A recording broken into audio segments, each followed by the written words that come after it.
Just now, I put value to that. I must sell lezi. I'm going to lock you up. I'm going to make you look.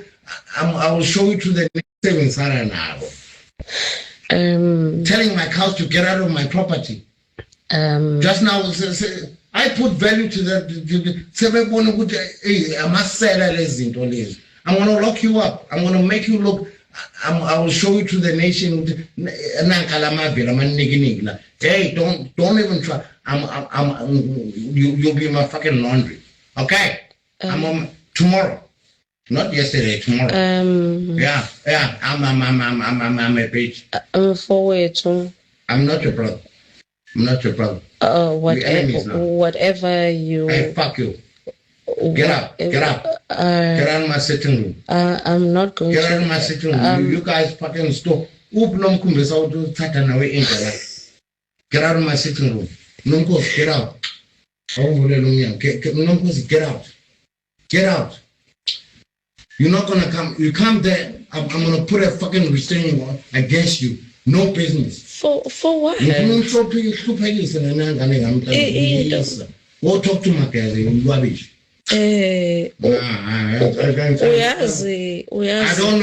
don't wish to know. Fuck you. Get out. Asa. And you know what? You know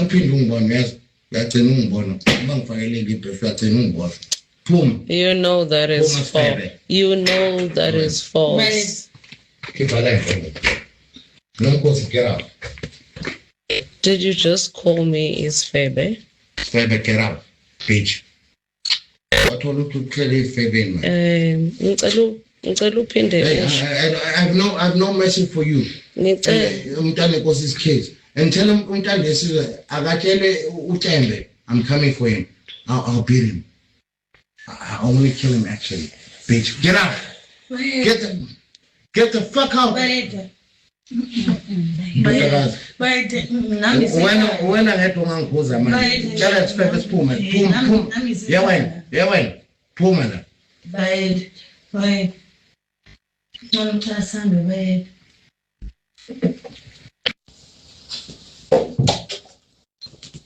What happened to him?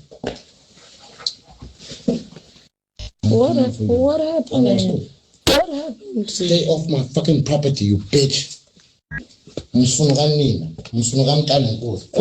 Repeat that again. Come and repeat it. Come and repeat it.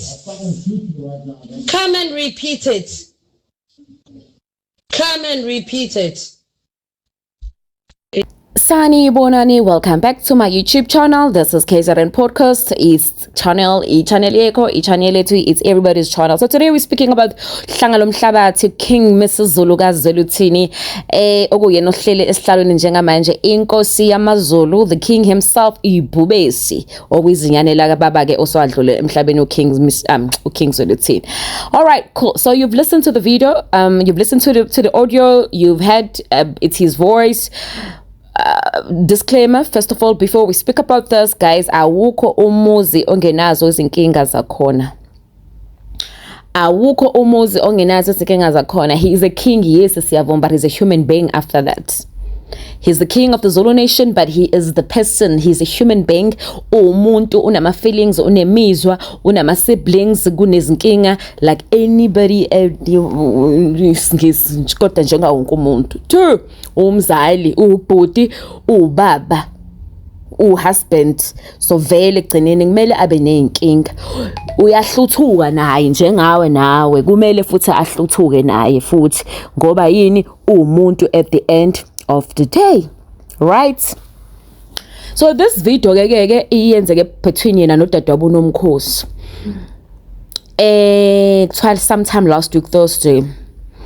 Dadewabo ke ngiyabona inkosi ukuthi bizishayela imponjwana, of which is it's rightfully so because usekhaya kubo. Ngisho ngaphuza zalele ngasisu esekhaya kubo, ngisho ngaphuza zaphakamisa umlenze usekhaya kubo, ngisho ngaphuza aza ashayiwe wewe uyiking usekhaya kube emzini wakhe. Kumele enze kanjalo noma ikanjani usesigodlweni soba akahambe ephuzela emphakathini. Akekho uthi ngihlangane neking la ebhalise siphuza izishama gate down. No, cha, phuzela kuphi? Ekhaya kubo.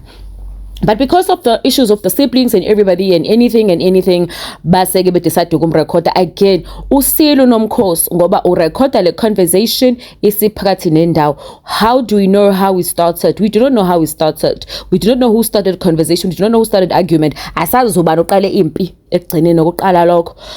Usile lo ungathi ubona ngathi uSubhanyana lo umntana enkosi lo noMkhosi uthathe enze njani n2 uyayilikha ngoba yini kusho ukuthi uyena herself uthunaza isithunzi sakuphi sakwaZulu. Ake singasho ukuthi likhona uMkhosi lapho uMkhosi khona amthumelelile mhlambe esikhuluma waseke lo uyayikhipha. But whoever leaked the video is the one who disrespects the culture of the Zulu people, is the one who disrespects uBukhosi bakaZulu, is the one who does not have a respect of the king. Manje mina nale king mina ngabe ngifana ngabe unshango donkwana donkwana wayesho lugadla.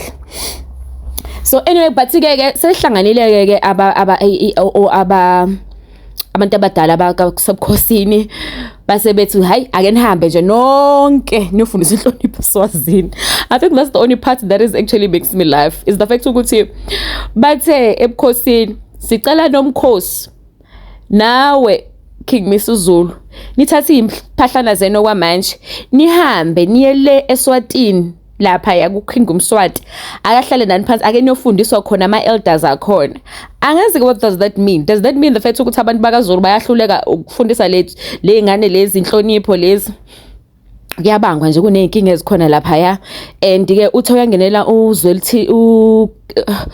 imkhize bathi cha le eyangaphakathi sicela ukuthi siyishothele thina yona ngaphakathi eyasendlini le ayona nobukhosi le ama siblings le yengane akuyona nobukhosi yengane yethu ama siblings bathi sicela nje sisotheleni sona base bethi ke laba badala bakwaZulu ke cha ake nihambeke nathi sikhathelo kwamanje hambani eSwatini niyothola ukululeko.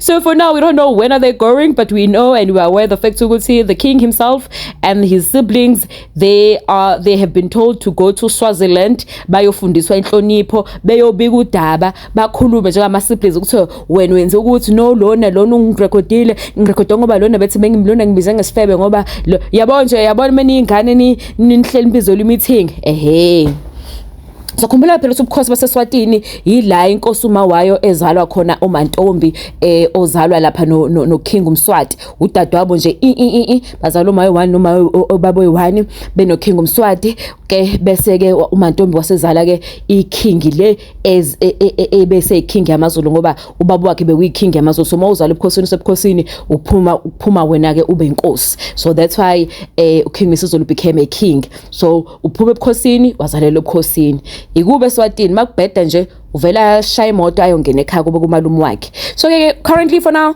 they are in Swaziland or they are making their way to Swaziland or they have made a date to go to Swaziland. Umalume beyokhuluma nabo ababuza ukuthi kodwa ngani zadade wethu nibangani.